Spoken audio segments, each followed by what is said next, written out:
ತಾವೆಲ್ಲ ಚಿಂತಕರು ತಿಳ್ಕೊಳ್ಳಿ.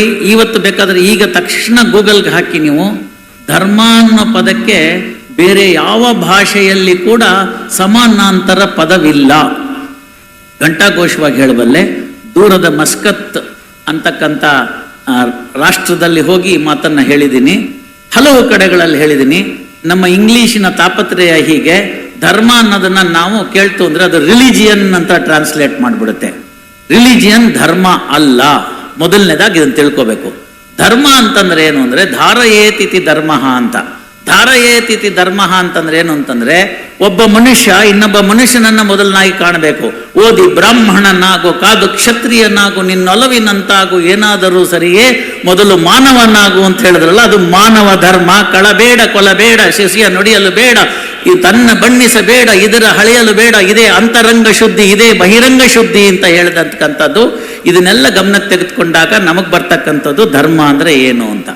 ಹಾಗಾದ್ರೆ ಏನ್ ಸರ್ ಧರ್ಮ ಅಂತ ಹೇಳಿದ್ರೆ, ನೀವು ಸ್ವಲ್ಪ ಮಹಾಭಾರತವನ್ನು ನೋಡಿದ್ರೆ ಧರ್ಮರಾಯನೇ ಅಂತ ಕರೆಸ್ಕೊಂಡಂತ ಯುಧಿಷ್ಠಿರನಿಗೆ ಭೀಷ್ಮ ಶರಶಯ್ಯನಲ್ಲಿರ್ತಕ್ಕಂಥ ಸಂದರ್ಭದಲ್ಲಿ ಆಗ ಕೃಷ್ಣ ಹೇಳ್ತಾನೆ, ನೋಡಪ್ಪ ನೀನೇನಾದ್ರು ಧರ್ಮದ ಬಗ್ಗೆ ತಿಳ್ಕೋಬೇಕಾದ್ರೆ ಭೀಷ್ಮ ಅಲ್ಲಿ ಇನ್ನೇನು ಸಾಯ್ತಾ ಇದ್ದಾನೆ, ಶರಶಯ್ಯನಲ್ಲಿದ್ದಾನೆ, ಇನ್ನೊಂದು 2-3 ದಿವಸಗಳಲ್ಲಿ ಅವನ ಇಚ್ಛಾಮರಣಿ, ಉತ್ತರಾಯಣ ಬಂದಿದೆ, ತೀರಿ ಹೋಗ್ಬಿಡ್ತಾನೆ, ಧರ್ಮದ ಬಗ್ಗೆ ಬೇಕಾದ್ರೆ ಕೇಳಿ ಹೋಗು ಅಂತ ಹೇಳಿ ಯುಧಿಷ್ಠಿರನನ್ನೆಲ್ಲ ಕಳಿಸ್ತಾನೆ. ಯುಧಿಷ್ಠಿರ ಧರ್ಮರಾಯನ ಹತ್ರ ಹೋಗಿ ಕೇಳ್ತಾನೆ, ಹೀಗಾಗಿದ್ಯಲ್ಲಪ್ಪ ಧರ್ಮ ಅಂದ್ರೆ ಏನು ಅಂತ. ಆಗ ಯುಧಿಷ್ಠಿರ ಹೇಳ್ತಾನೆ, ಧರ್ಮವನ್ನ ಈ ಪುಟ್ಟ ಬಾಯಿಂದ ಏನು ಹೇಳಪ್ಪ ಯುಧಿಷ್ಠಿರ ಅಂತ. ಭೀಷ್ಮನ ಕಥೆಯೇ ಹಾಗಾಗಿದ್ರೆ ನಮ್ಮ ನಿಮ್ಮ ಕತೆ ಹಾಗಿರ್ಬೇಕು. ಹಾಗಾದ್ರೆ ಧರ್ಮ ಏನು ಸಾರ್ ಅಂತ ಕೇಳ್ತು ಅಂತಂದ್ರೆ, ಮೊಟ್ಟ ಮೊದಲನೇದಾಗಿ ನಮ್ಗೆ ಸಿಗ್ತಕ್ಕಂಥದ್ದು ಜಾಯಮಾನೋ ಭವತಿ ತ್ರೈಋಣಾಹ ಅಂತ. ಏನು ಅಂತಂದ್ರೆ ಮನುಷ್ಯ ಹುಟ್ಟನೆ 3 ಸಾಲಗಳನ್ನ ಪಡ್ಕೊಂಡು ಹುಟ್ಟಾನೆ ಅಂತ. ಯಾವ್ಯಾವ ಸಾಲಗಳು ಅಂತಂದ್ರೆ ದೈವ ಋಣ ಅಂತ. ಯಾರ್ಯಾರು ದೇವರನ್ನ ನಂಬ್ತೀರಿ ಅವ್ರಿಗೆಲ್ಲರಿಗೂ ಕೂಡ ದೇವರು ಅಂತಂತಂದ್ರೆ ನಮ್ಮ ಕಲ್ಪನೆ ಏನಿದೆ, ಒಂದು ವೆಂಕಟೇಶ್ವರನ ಮೂರ್ತಿಯೋ, ಗಣೇಶನ ಮೂರ್ತಿಯೋ, ಪಾರ್ವತಿ ಮೂರ್ತಿಯೋ, ದುರ್ಗಿ ಮೂರ್ತಿಯೋ, ಆಂಜನೇಯನ ಮೂರ್ತಿಯೋ, ಅದಲ್ಲ ದೇವರು ಅಂತಂದ್ರೆ. ನಮಗಿಂತ ಪವರ್ಫುಲ್ ಆಗಿರ್ತಕ್ಕಂಥ ಒಂದು ಸರ್ವಶಕ್ತನಿದ್ದಾನೆ, ಆ ಶಕ್ತನಿಗೋಸ್ಕರ, ಆ ಒಂದು ಸೂಪರ್ ಪವರ್ಗೋಸ್ಕರ ಅಂತಕ್ಕಂಥದ್ದನ್ನು ನನ್ನ ಭೂಮಿಗೆ ತಂದಂಥದಕ್ಕೆ ದೈವ ಋಣ ಅಂತ.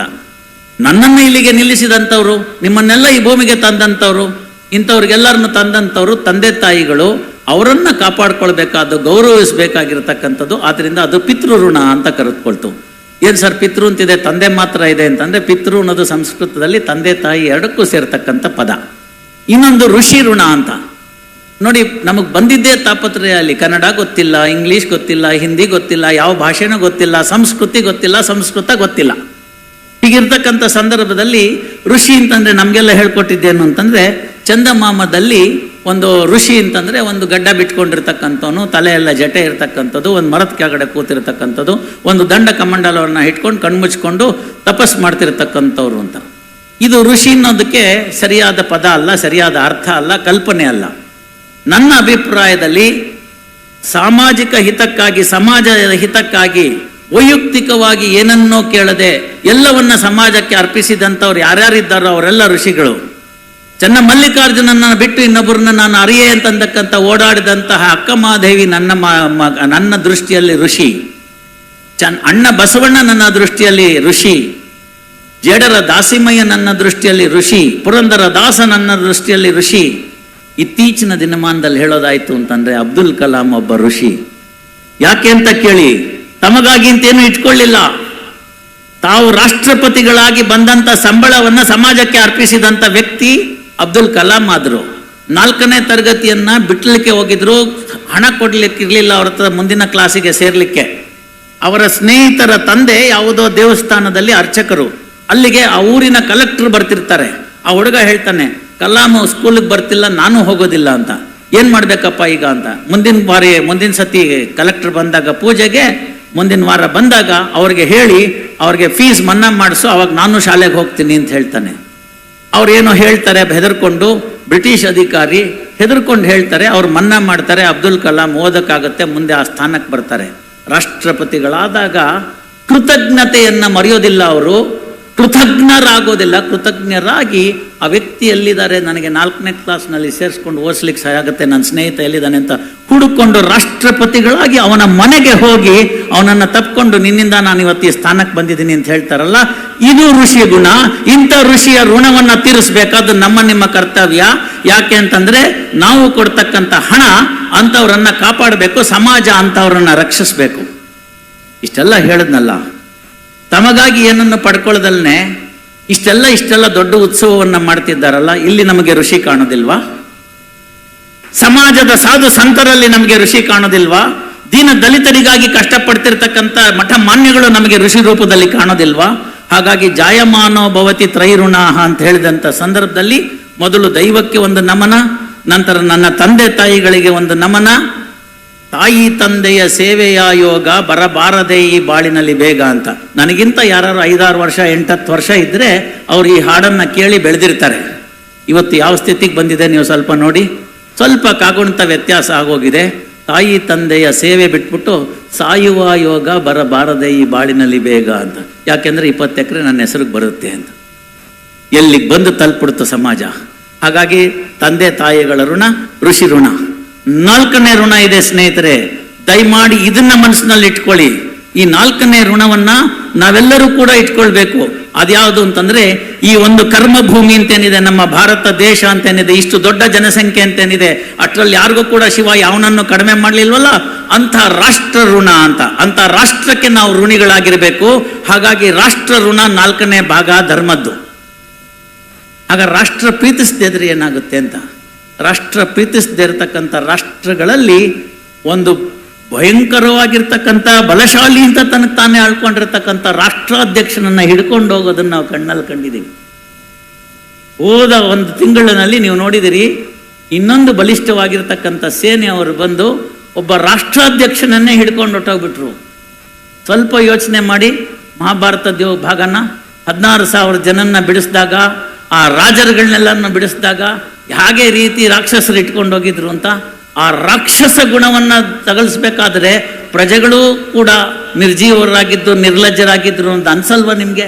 ಇದಂತ ಸಂದರ್ಭದಲ್ಲಿ ರಾಷ್ಟ್ರ ಪ್ರೇಮವನ್ನ ಇಟ್ಕೊಳ್ಳೋಣ. ಯಾಕೆ ಈ 4 ಮಾತುಗಳನ್ನ ನಾನು ಹೇಳಿದೆ ಅಂತಂದ್ರೆ, ಈ 4 ನೀವು ಪರಿಪಾಲನೆ ಮಾಡಿಬಿಟ್ರೆ ಧರ್ಮ ತಾನಾಗೆ ಬರುತ್ತೆ, ನ್ಯಾಯ ತಾನಾಗೆ ಬರುತ್ತೆ.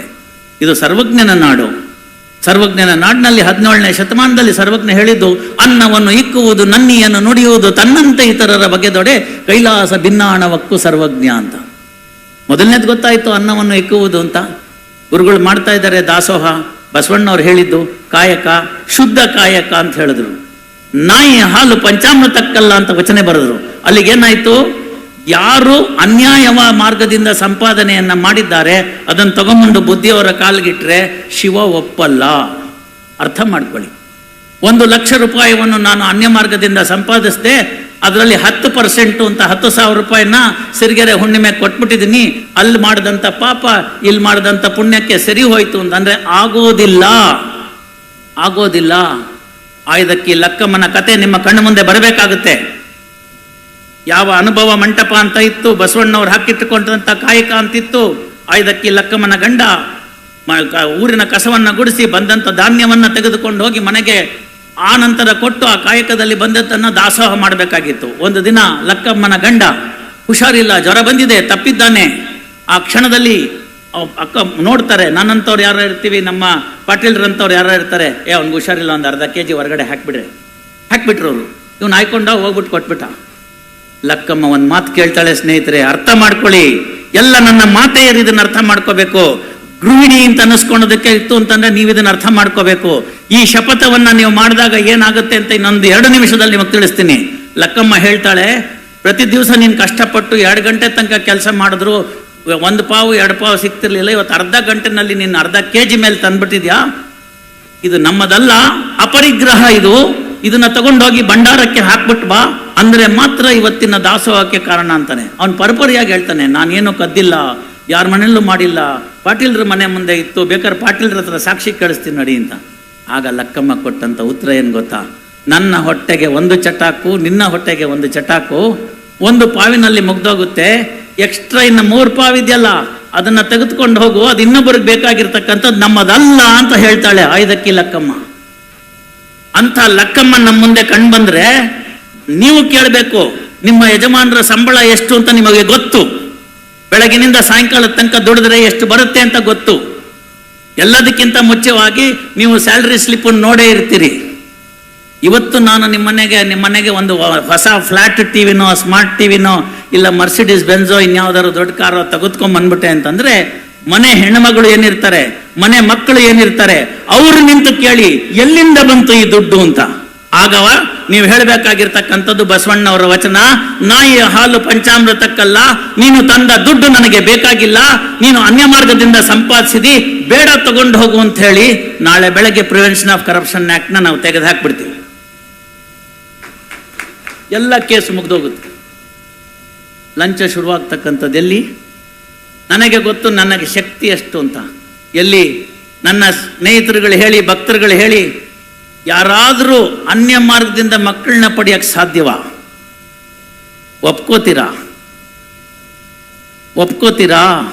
ಇಲ್ಲ ತಾನೆ? ನಿಮ್ಮ ಶ್ರಮದ ಫಲವಾಗಿ ತಾನೆ ಮಕ್ಕಳಾಗ್ತಕ್ಕಂಥದ್ದು. ಆ ಕಾರಣಗಳಿಗಾಗಿ ಎಷ್ಟು ಮನೆಗಳು ಬಿದ್ದೋಗಿದೆ ನಿಮಗೆ ಗೊತ್ತಿದೆ. ಅಲ್ಲಿ ಬೇಡದಿರತಕ್ಕಂಥದ್ದು. ನಿಮ್ಮ ಮಗನಿಗೆ ಅನ್ಯಾಯವಾದಂಥ ಪರೀಕ್ಷಾ ವ್ಯವಸ್ಥೆನ ನೀವು ಧಿಕ್ಕರಿಸಿಲ್ವಾ? ಸರ್ವಜ್ಞನ ಪದ ಜ್ಞಾನಕ್ಕೆ ಬರಲ್ವಾ? ತನ್ನಂತೆ ಇತರರ ಬಗೆದೊಡೆ ಕೈಲಾಸ ಭಿನ್ನಾಣವಕ್ಕೂ ಸರ್ವಜ್ಞ ಅಂತ ಅನ್ನಿಸ್ಬೇಡವಾ ನಿಮಗೆ? ಇನ್ನೊಬ್ಬ ಹುಡುಗನ್ನ ಕಾಪಿ ಮಾಡಿ ಅವ್ನು ಪಾಸ್ ಮಾಡಿ ನಂಬರ್ ತಕೊಂಡ್ಬಿಟ್ಟಿದ್ದಾನೆ ಅಂದ್ರೆ ನಿಮ್ಮ ಹುಡುಗನ್ಗೆ ಅನ್ಯಾಯ ಆಗಿದೆ ಅಂತ ಕೇಳಿ 35 ಬರಬೇಕಾಗಿದೆ, 85 ಬರಬೇಕಾಗಿರೋ ಕಡೆ ಏನೋ ಕಣ್ತಪ್ಪಿನಿಂದ 35 ಅಂತಾಗಿ ಮನೆಗೆ ಬಂದ 10 ನಿಮಿಷದಲ್ಲಿ ನೇಣಾಕೊಂಡ ಒಬ್ಬ ಪ್ರತಿಭಾವಂತ ವಿದ್ಯಾರ್ಥಿಯ ಅಳಲು ನಿಮ್ಮ ಕಣ್ಣಿಗೆ ಕಾಣಿಸ್ತಿಲ್ವಾ? ಹಾಗಾದ್ರೆ ಯಾಕೆ ಸುಮ್ಮನಿದ್ದೀವಿ ನಾವು? ಅದೇ ಅಬ್ದುಲ್ ಕಲಾಂ ಹೇಳ್ತಾರಾಗ, world is not suffering from violence of money, but it is suffering from silence of money ಅಂತ.